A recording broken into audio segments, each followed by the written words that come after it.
Hello YouTube friends, welcome to my channel. I'm Beth, the Red Cross Stitcher. Today we will be doing a tutorial on how to make fabric baskets. Look how stinking cute these are. They are wonderful. They're quick, they're fun, and most importantly, they're easy to make. I like to use these in a couple of different ways in my home. I keep a basket full of clips. I use these Wonder clips. I keep a basket full of these beside of my sewing machine, so it's easily accessible to me to use as I'm quilting or sewing. I can use these, if I can, in place of pins. It makes it nice. The other way I like to use it in my home is I keep this beside of my stitching chair. Whether I'm cross stitching, hand quilting, or doing any hand sewing, I like to snip off the threads and put them in my basket. It keeps them all contained. It makes it very nice. At the end of the day, you can empty it, the end of the week, the end of the month. Doesn't matter. It just keeps them nice and tidy when you have them all in one place. So that's typically how I use it. These are very versatile. You can use it for other things in your house, use it as decor. You can make these any size. We will be making this size today. But the other way that I like to use these are I love to make and give them as table gifts when I go to a retreat. It makes it so nice. Here is one that I have made for a cross stitch retreat as a table gift for my table mates. This one has some floss in it, some needles, I've got a pair of scissors, and just some goodies, some snacks for them to snack on. Those are so pretty. Look at those birds. How lovely are they? Aren't they pretty? This one is I made for a quilting table gift. So cute. I mean, they're just so cute. And I put scissors, some Aurifil thread. Everybody needs chapstick, fabric marking pen. You can make this whatever you want or stuff it with whatever you want. And it's very cute if you have a table mat that you've made or you're going to make it coordinating. It makes it very nice even for yourself. Again, that you can keep at a retreat to put in any loose threads as you're clipping from either, like I said, quilting or from cross stitch. They're just wonderful. So let me tell you what you're going to need to get started. As well, I will put everything that you need in the description box below. You are going to need your basic sewing supplies. You will need a sewing machine, your needle, your thread, a rotary mat, a ruler, rotary cutter, pins, clips, and you will need a marking tool, plus your fabric and your interfacing. But I will list those below in the description box for you. So what you are going to need is you will need an outer fabric. You're going to need one piece of outer, one piece of lining, and one piece of interfacing. I am using a non-directional fabric. So these flowers on this fabric twist and turn, so it doesn't matter. So you're going to need one 6.5 by 14. So a 6.5 by 14 outer fabric. If you have directional fabric, the way that we are going to sew this is we are going to bring the right sides together and we will sew down each side. When you turn that out, if you are using directional fabric, one side will be correct, the other side will not be. So if your fabric is directional, you will need to cut two pieces that are 6.5 by 7.25. That's only if it's directional. After you have cut those pieces, you're going to lay those right sides together with the directional fabric facing the correct way up. Then you are going to sew 1/4 inch along the bottom, and you can press open or press to the side, it doesn't matter. Once you do that, you will have the same size piece that we do at 6.5 by 14. You are going to need a lining fabric, and here's, I think, where the magic is. You're not going to cut your lining fabric the same size. When you are doing a basket, the lining fabric to me needs to be a little bit shorter so it fits down into the basket snugly and it doesn't poof up or is too loose. So you are going to need a lining fabric. 6.5, the same width across, but lengthwise cut it at 13.5. If you are doing directional fabric, again, you're going to have to cut 2 pieces, 6.5, and then you would cut it by 7 inches. The same thing. You're going to place those right sides together with the directional fabric facing correctly up, and then you will sew the bottom 1/4 inch, and then you would be back to the same size as this. So we're doing the lining 6.5 by 13.5. Then you will need 1 piece of interfacing. I am using Fusible Fleece. I think that is the best because we are not quilting this. You can use batting. You may want to tack that down with some spray adhesive, but we are not quilting it. You could quilt it if you wanted, but before you start to assemble it, but I am not quilting this. So I am cutting this interfacing, the Fusible Fleece. I'm doing 6.5 by 13.5 because this will be adhered to our lining fabric. And the Fusible Fleece has bumpy side up or bumpy side on one side, and it's a smooth side on the other side. So let's go ahead and adhere your interfacing to your lining fabric. All right, you are going to take the interfacing and adhere it to your lining. You are going to take your lining fabric and put it right side down on your ironing board. You are going to take your interfacing, and the bumpy side is the glue side. And you are going to place that on top of your lining. And I like to iron from the front, so I'm going to flip it back over, making sure that you cannot see your interfacing through standing outside of your lining fabric. If you do, when you iron that, it will either get on your ironing board, or it can get on your ironing board or your iron. You can clean your iron. Typically, you cannot get that off of your ironing board. So just make sure you've got the bumpy side of the interfacing to the wrong side of your lining fabric. This is the lining. Go ahead and fuse this using your manufacturer's recommended fusing. And fuse it, and when you're done, meet me back here. All right, you should have your outer fabric and you should have your lining fabric where we adhered the interfacing to. And now we are going to put this right sides together,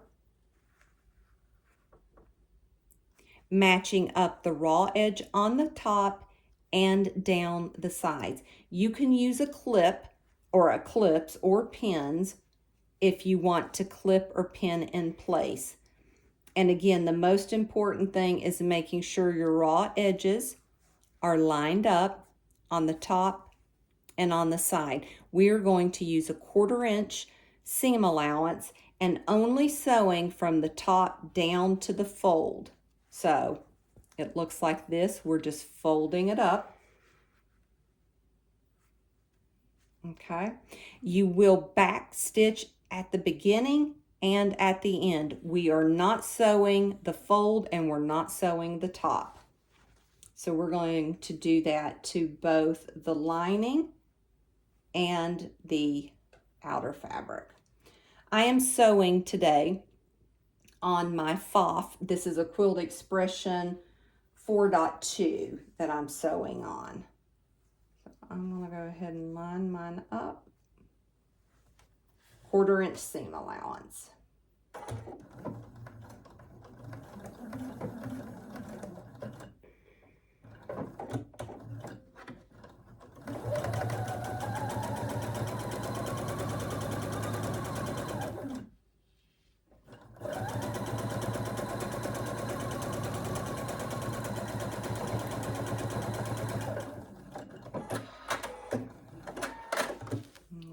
That's one side, and I will do this other.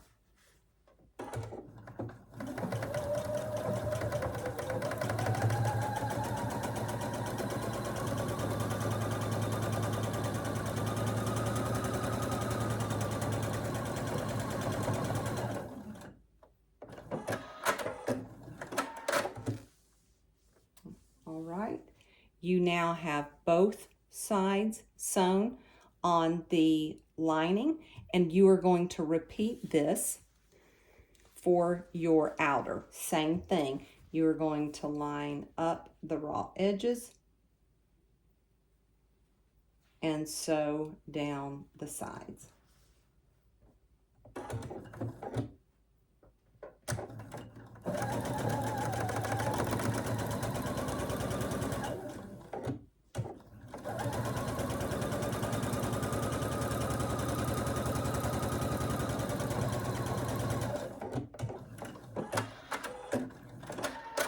And remember to back stitch at the beginning and the end.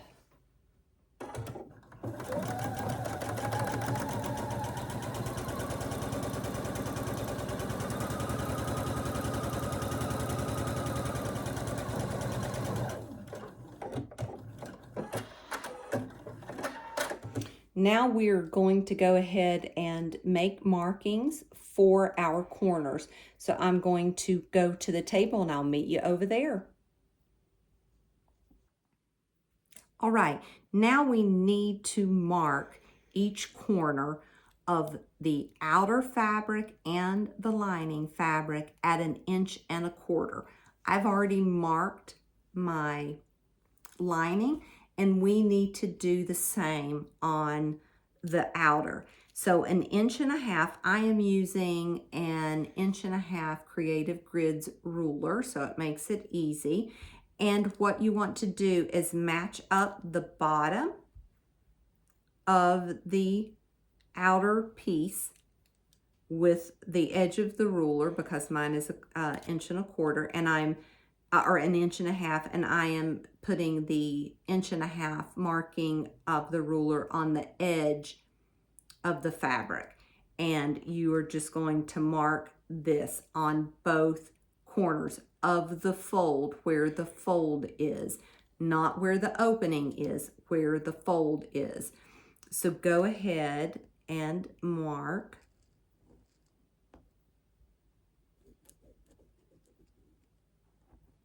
And then you'll need to do the other side.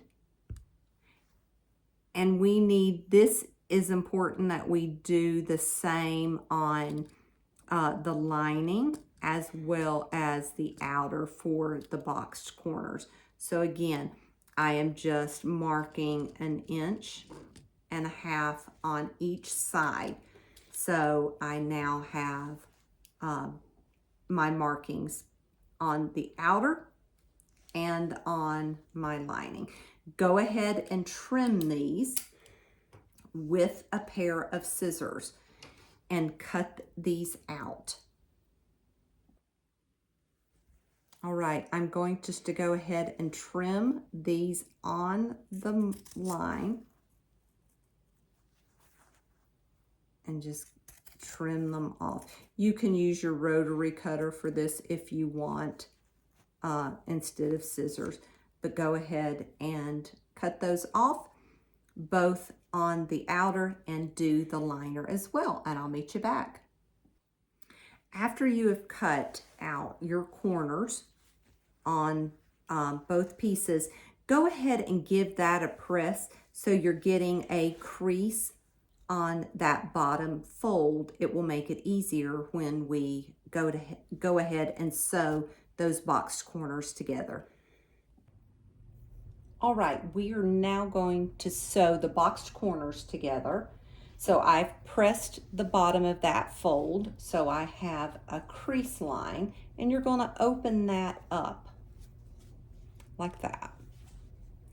And you are going to pull it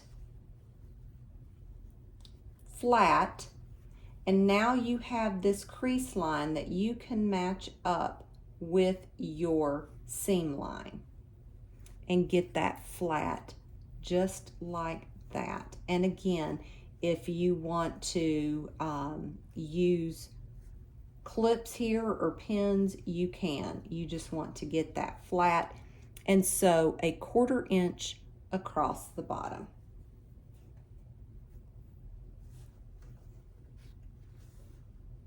Go ahead and back stitch at the beginning and the end as well.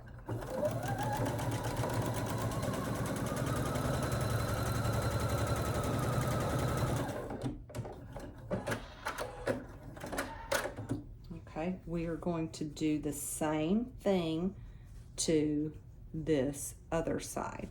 So you're going to take this piece, match up the crease with your seam line, and if your stitches seem to be a little loose, you can go ahead and tack that back down. Sometimes when we cut the little corners out, it may loosen your thread, and if so, just go ahead and tack it back down. Again, you are going to pull this flat, match up your crease with that seam, and go ahead and sew this using a 1/4 inch.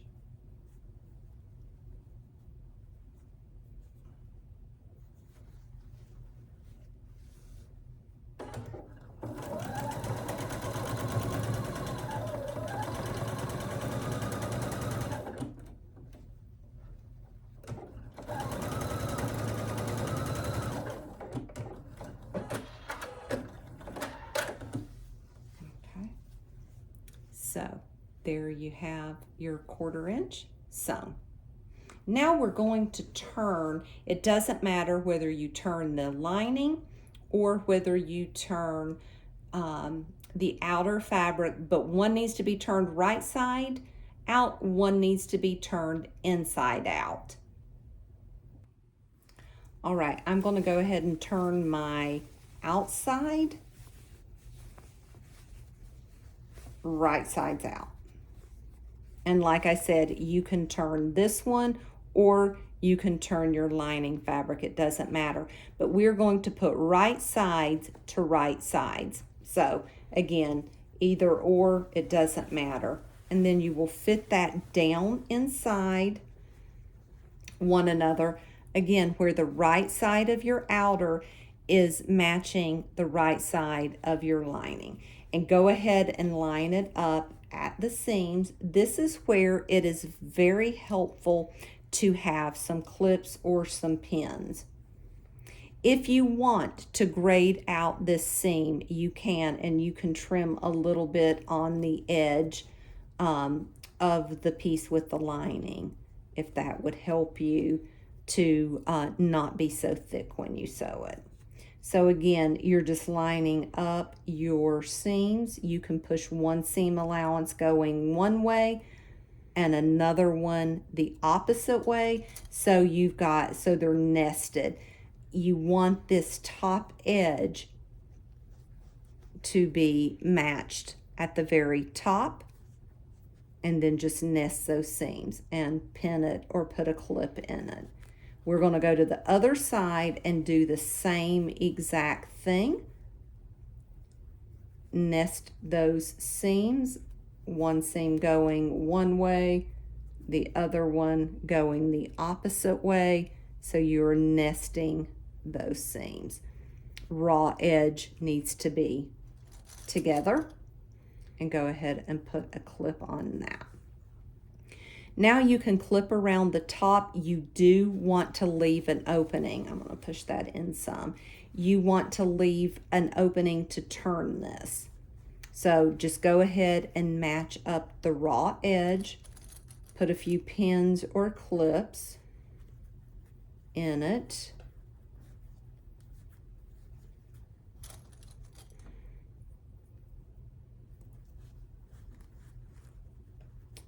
You want to leave your opening not at a seam allowance, so do it away from the seam allowance a little. So I'm going to clip it a little bit here and a little bit there. So I will leave about a 3-inch opening. So I'm going to leave this portion open and sew around the rest of the bag. You'll want to backstitch at the beginning and the end. I'm going to move my clips out of the way. It would be helpful if you remove your piece of your sewing machine that allows your free arm to be visible, so your basket can fit on top of it. If your basket, for whatever reason, is too small to fit on your free arm, then I'll show you how to sew it from the inside. All right, I have removed my piece of my machine to expose my free arm, and I am going to put my basket on top of that. So you would slide your basket right over top. You may have to finagle with your clips or if you have pins. If your piece is too tight that it will not fit over your arm, instead of sewing it from the outside, you're going to sew it from the inside. And again, you would just still leave the opening, but you would want to make sure that you've left the opening and you can get the clips or pins. And you may have to fold it down, but you would be sewing it this way from the inside around if it would not fit on your free arm. So I am going to go ahead and put mine, because mine does fit. I'm going to slide mine on there. Keep your raw edges together. And I am leaving that opening. So I am going to move mine around just a little, that I can start and backstitch at the beginning and the end. 1/4 inch seam.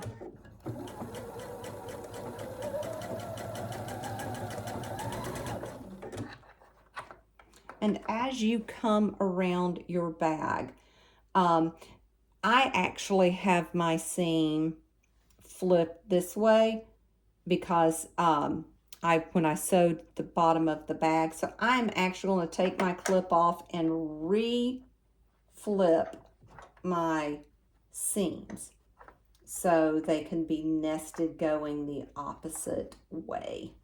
And that's all that I am doing here. Again, still leaving the raw edges together.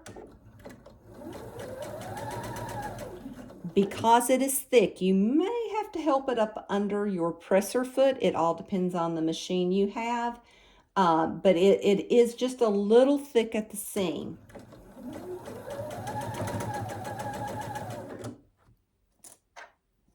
See how handy those baskets are?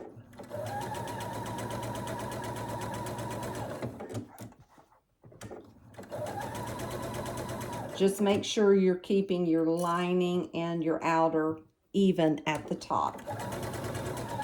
And this is such a small circumference, and it's the same thing on this seam. I should have looked at that when I pinned that, and I didn't. So I am just going to flip one seam going one way and this one going this way, since that's how I did it.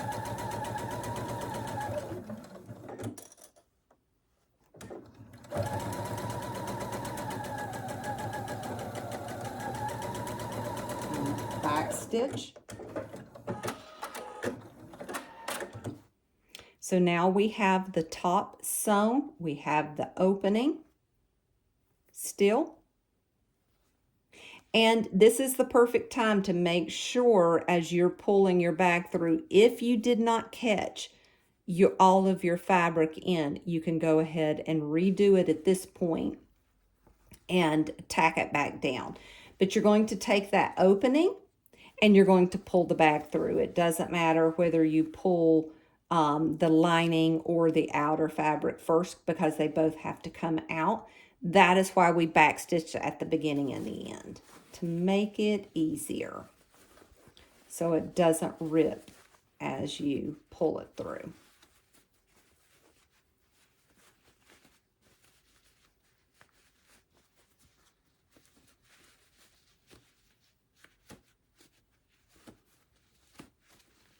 And if you needed to pop a few stitches to pull it out, you can if you left too little of an opening. And I'm going to take my fingers back in through that hole and I'm going to pop my corners out. Again, this is the time, if you pop them out and you see that you didn't catch everything, go ahead and flip it back wrong side out and just retack it back down. Okay. And I'm going to do the same thing to the lining and the outer, just poking those corners out. So this is what it should look like. We have the opening. Now we're going to push the lining into the outer. So this is my outer, and I'm just holding it and turning and pushing that in. This is why we made the lining fabric a little shorter than the outer. I just think it fits so much better when you do that. And all I am doing is taking my hand and running it down inside of this to poke out the corners so it's sitting nice and flush. Then I am going to roll this outer fabric completely out. And you may have to pull on it and tug on it a little bit until you get a nice, pretty edge where you've got your fabric and your seam just like that. So go ahead and push this out. And then I will meet you at the ironing board so we can press this before we top stitch it. All right, now let's press the inside of our basket. You cannot get all the way down in there, but you just want to press the inside to press that down all the way around. And you will fold in your raw edge by 1/4 of an inch.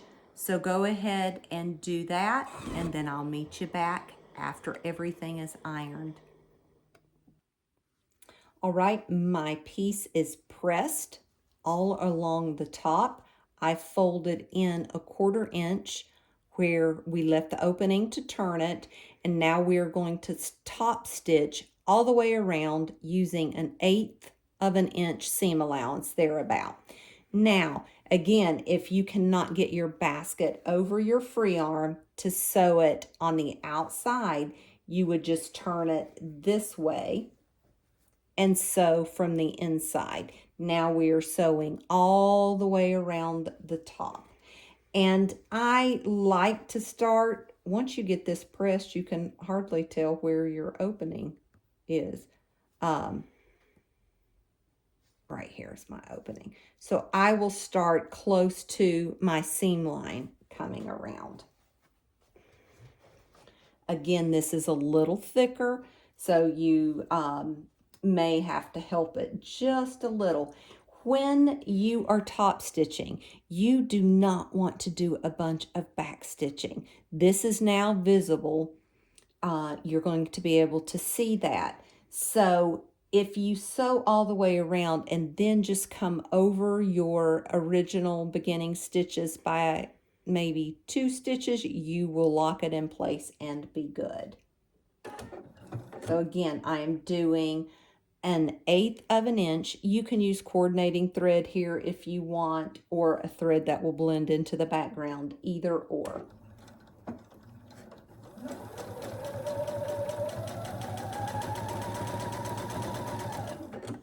When you're using the 1/8 of an inch, it will close the opening that we left open for to turn it.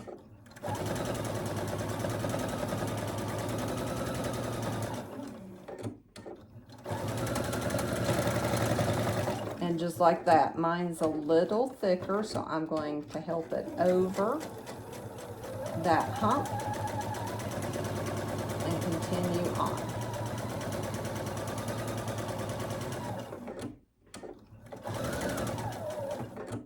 And then you're going to just, again, overlap those original stitches. I'm going to go ahead and clip my thread, my beginning thread.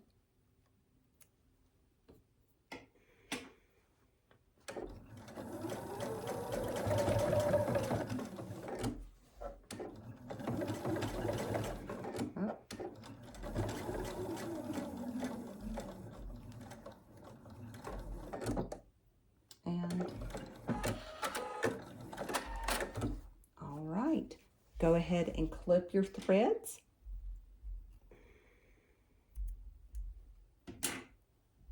And when you clip your thread, you can take this and roll down your lining fabric as much or as little as you would like to be showing.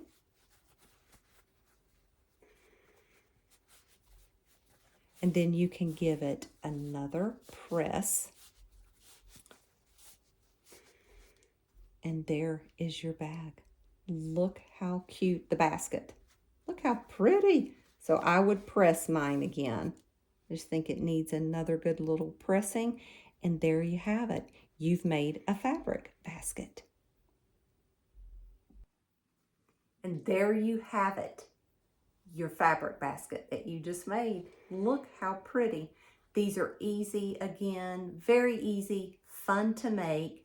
And a lot of us have scrap fabric. You have pretty fat quarters that you can use, but be creative, make them in any size that you want and fill them with whatever you'd like to fill them with. That will bring you joy. Thank you so much for joining me. I'll see you later. Bye.